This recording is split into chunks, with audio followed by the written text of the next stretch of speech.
कहानी की शुरुआत में सैम डॉसन नाम के एक मंदबुद्धि वाले आदमी को दिखाया जाता है जो एक कॉफ़ी शॉप में वेटर का काम करता है। सैम दिमाग से एक 7 साल के बच्चे जितना होता है और उसे किसी भी बात को समझने में थोड़ा वक्त लगता है। एक दिन उसके लिए हॉस्पिटल से एक कॉल आती है, जिसके बाद वो दौड़ता हुआ हॉस्पिटल पहुंच जाता है, जहां रेबेका नाम की एक लड़की उसके बच्चे को जन्म देने वाली होती है। जल्दी ही उसे एक लड़की पैदा होती है और डॉक्टर उसे सैम की गोद में दे देते हैं। सैम को जब एहसास होता है कि वो बाप बन गया है तो उसे बहुत खुशी होती है और अब वो उस बच्ची का नाम लूसी रखता है। लेकिन उसकी गर्लफ्रेंड रेबेका लूसी के पैदा होने से बिल्कुल भी खुश नहीं दिखाई दे रही थी। दरअसल रेबेका एक बेघर लड़की थी जो सैम की ओर अट्रैक्ट होकर उससे संबंध बना बैठी थी और इसी दौरान वो प्रेग्नेंट हो गई थी। सैम अब उन दोनों को घर ले जाने के लिए हॉस्पिटल से बाहर आकर बस रुकवाता है, लेकिन रेबेका बस में चढ़ने की बजाय दूसरी ओर जाने लगती है। सैम उसे पीछे से आवाजें देता है, लेकिन वो पीछे मुड़कर नहीं देखती और भीड़ में कहीं गुम हो जाती है। सैम को एकदम से कुछ समझ में नहीं आता और वो अपनी बेटी को गोद में लेकर काफी देर तक उसका इंतजार करता रहता है। जब रेबेका नहीं लौटती तो वो लूसी को लेकर घर आ जाता है और एक अच्छे बाप की तरह लूसी की अच्छे से देखभाल करने की पूरी कोशिश करता है। लेकिन एक 7 साल के बच्चे जितने दिमाग वाले आदमी के लिए ये काम आसान नहीं था। वो रातों को उठकर लूसी के डायपर बदलता है, लेकिन उसकी हर कोशिश के बाद भी लूसी हर वक्त रोती रहती थी और मुश्किल से ही कुछ देर सो पाती थी।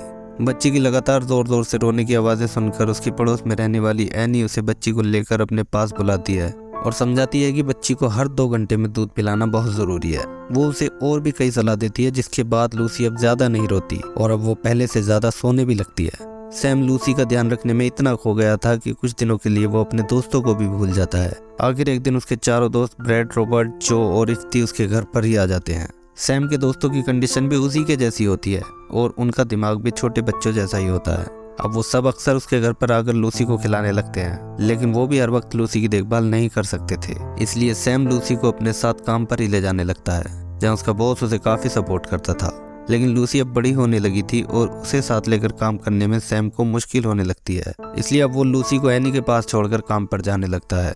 लूसी एक होशियार बच्ची थी जो अब काफी सारे सवाल पूछने लगी थी, लेकिन सैम उसके सवालों के ठीक ठीक जवाब नहीं दे पाता था क्योंकि उसे खुद नहीं पता होते थे। वो उससे अपनी मॉम के बारे में पूछती है और सैम की बातों से वो ये मान लेती है कि उसकी मॉम अब कभी लौट कर नहीं आएगी। लूसी ये बात अच्छी तरह जानती थी कि सैम दूसरे लोगों से अलग है, लेकिन वो इसके लिए खुद को लकी मानती है क्योंकि दूसरे बच्चों के डैड सैम की तरह उनके साथ पार्क में खेलने नहीं आते। अपनी इस कंडीशन के बावजूद भी सैम लूसी का ख्याल रखने और उसे खुश रखने में कोई कसर नहीं छोड़ता। वो उसे हर बुधवार को रेस्टोरेंट में ब्रेकफास्ट कराता है और घर पर बच्चों की तरह उसके साथ खेलता है। रात को रोज वो उसे एक ही पोएम पढ़कर सुनाता था क्योंकि वो इसके अलावा और कुछ ठीक से नहीं पढ़ पाता था। वो लूसी का एडमिशन एक स्कूल में करवा देता है और अपने दोस्तों के साथ उसे जूते दिलाने ले जाता है। लेकिन जो जूते लूसी को पसंद आते हैं उन्हें खरीदने के लिए सैम के पास पैसे कम पड़ जाते हैं। ये देखकर उसके दोस्त तुरंत अपनी अपनी जेब से थोड़े थोड़े पैसे निकालते हैं और सारे पैसे एक जगह मिलाकर लूसी के लिए उन जूतों को खरीद लेते हैं। कुछ दिन बीत जाते हैं और लूसी अब इंग्लिश पढ़ना सीख जाती है, लेकिन वो जानबूझकर सैम के सामने अटक अटक कर पढ़ती है क्योंकि वो चाहती थी कि सैम पढ़ने में उसकी मदद करने की कोशिश करे, जिससे वो भी बिना अटके पढ़ना सीख जाए। लेकिन ऐसा नहीं हो पाता क्योंकि सैम का दिमाग इससे ज्यादा नहीं सीख सकता था। वो तो बस वही पोएम वाली किताब पढ़ सकता था जिसे वो हमेशा पढ़ता था। एक दिन एक सेक्स वर्कर उसका ध्यान अपनी ओर खींचने के लिए उससे बातें करने लगती है। अब सैम भी उससे हंसकर बातें करने लगता है, लेकिन इतनी देर में पुलिस वहां आ जाती है और दोनों को पकड़कर पुलिस स्टेशन ले जाती है। पूछताछ के दौरान पुलिस को पता लगता है कि सैम की एक बेटी भी है। सैम की कंडीशन देखकर पुलिस उसे छोड़ देती है, लेकिन पुलिस स्टेशन में मौजूद चाइल्ड एंड फैमिली डिपार्टमेंट की एक सोशल वर्कर मार्गरेट उसे नोटिस कर लेती है। अब एक दिन सैम को लूसी के स्कूल में बुलाया जाता है, जहां उसे बताया जाता है कि पिछले कुछ दिनों से लूसी जानबूझकर क्लास में खुद को सबसे पीछे रखने की कोशिश कर रही है। वो उसे लूसी की बनाई कुछ पेंटिंग्स दिखाते हैं, जिन्हें देखकर पता चल रहा था कि वो नहीं चाहती थी कि उसका दिमाग अपने फादर के दिमाग से ज्यादा विकसित हो जाए। ये सुनकर सैम को धक्का सा लग जाता है और आज रात वो लूसी से उसकी बुक में से कुछ हार्ड वर्ड्स पढ़ने के लिए कहता है, लेकिन वो बार बार मना करती रहती है। जब सैम उस पर ज्यादा जोर देता है तो वो रोने लगती है और कहती है कि वो कोई भी ऐसा वर्ड नहीं पढ़ना चाहती जिसे उसके डैडी ना पढ़ सके। उसकी ये बात सुनकर सैम भी इमोशनल हो जाता है, लेकिन वो उससे कहता है कि जब भी वो अच्छे से पढ़ती है तो उसे बहुत खुशी होती है। आखिरकार सैम की खुशी के लिए लूसी उस किताब को बिना अटके तेजी से पढ़ना शुरू कर देती है। अब लूसी के बर्थडे पर सैम उसके स्कूल के दोस्तों और उनके पेरेंट्स को घर पर इनवाइट करता है। उसकी बच्चों जैसी हरकतें देखकर लूसी के दोस्त जब उस पर हंसते हैं तो वो उनसे झूठ बोल देती है कि सैम उसके असली फादर नहीं है। पार्टी के दौरान ही सोशल वर्कर मार्गरेट वहां पूछताछ के लिए आ जाती है अब यहाँ पर एक बच्चा सैम से उसकी कंडीशन को लेकर बहस करने लगता है। सैम उसे हाथ से पीछे हटाने की कोशिश करता है तो उस बच्चे का फादर सैम को धक्का देकर नीचे गिरा देता है। अब वो बच्चा गुस्से में सबके सामने बोल देता है कि सैम लूसी के असली फादर नहीं है और ये बात खुद लूसी ने उन सबसे बताई है। ये सब देखकर ऑफिसर मार्गरेट को अब ये बात कंफर्म हो जाती है कि सैम के साथ लूसी सेफ नहीं है। इसलिए वो पुलिस बुलाकर लूसी को अपनी कस्टडी में ले लेती है और अगले दिन कोर्ट में सैम को जज के सामने पेश किया जाता है। जज उसे बताती है कि उसके केस की सुनवाई अब से 1 महीने बाद शुरू होनी है और तब तक वो लूसी से हफ्ते में 2 बार सिर्फ 2 घंटे के लिए मिल सकता है। सैम ये सुनकर टूट जाता है क्योंकि वो लूसी के बिना नहीं रह सकता था। वो लूसी को अपने साथ ले जाने के लिए रोने और चिल्लाने लगता है, लेकिन कोर्ट के ऑर्डर के सामने भला कोई क्या कर सकता है। अब उसके दोस्त उसे अपने लिए एक वकील करने की सलाह देते हैं और अखबार में उसे रीटा हैरिसन नाम की एक वकील का एडवर्टाइजमेंट दिखाते हैं। इसलिए सैम अब रीटा हैरिसन के ऑफिस में पहुंच जाता है। रीटा एक बड़ी वकील थी और उसका शेड्यूल बहुत बिजी होता है। सैम की बातों से रीटा को उसकी कंडीशन का अंदाजा हो जाता है और वो समझ जाती है कि सैम उसकी फीस नहीं दे पाएगा। इसलिए वो उसे टाल देती है, लेकिन दिखावा करने के लिए वो उसका नंबर ले लेती है और कहती है कि वो उसे अपनी एक फ्रेंड वकील का नंबर देगी जो इस तरह के केस लड़ती है। जब रीटा सैम को फोन करके कोई जवाब नहीं देती तो वो फिर से उसके ऑफिस पहुंच जाता है, जहां वो आज एक पार्टी में बिजी होती है। रीटा आज फिर से उसे टालकर वापस भेज देती है, लेकिन पार्टी में मौजूद उसके कुछ कलीग्स सैम के बारे में पूछने लगते हैं। अब रीटा सबके सामने एक अच्छा इंसान होने का ढोंग करती है और कहती है कि वो सैम का केस फ्री में लड़कर उसकी मदद कर रही है। उसके सभी कलीग्स इस बात पर हंसने लगते हैं क्योंकि वो सब रीटा को अच्छी तरह जानते थे कि वो कभी भी किसी का केस फ्री में नहीं लड़ सकती। आज सैम की लूसी के साथ मुलाकात भी थी और बस छूटने की वजह से वो काफी लेट हो जाता है, लेकिन लूसी को पूरा यकीन था कि उसके डैडी उससे मिलने जरूर आएंगे। आखिरकार सैम गिरता पड़ता वहाँ पहुंच जाता है।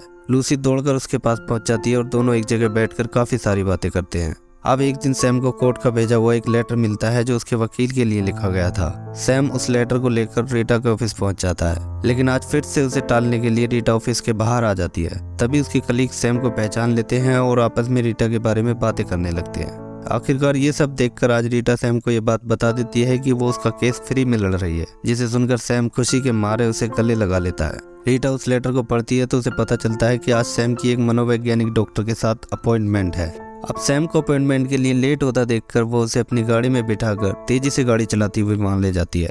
वो डॉक्टर सैम से लूसी के बारे में कई सवाल पूछकर ये पता लगाने की कोशिश करती है कि सैम के अंदर एक अच्छा पिता बनने की काबिलियत है या नहीं, लेकिन सैम डॉक्टर के सामने भी वही बच्चों जैसी बातें करता है और डॉक्टर उसी आधार पर कोर्ट में पेश करने के लिए अपनी रिपोर्ट तैयार कर लेती है। अब केस की सुनवाई शुरू होती है और कई तारीखों पर अलग अलग लोगों को बुलाकर उनसे लूसी और सैम की रिलेशनशिप के बारे में सवाल किए जाते हैं। सरकारी वकील मिस्टर टर्नर का पॉइंट ये होता है कि सैम, जिसका दिमाग एक 7 साल के बच्चे जितना है, जिसे 2 को 2 से मल्टीप्लाई करना नहीं आता, जो 8 साल में कॉफी बनाना नहीं सीख पाया और जो अपने इमोशंस को कंट्रोल नहीं कर सकता, क्या उसे एक 7 साल के बच्ची की कस्टडी दी जानी चाहिए? क्या वो लूसी की परवरिश ठीक से करने के काबिल है?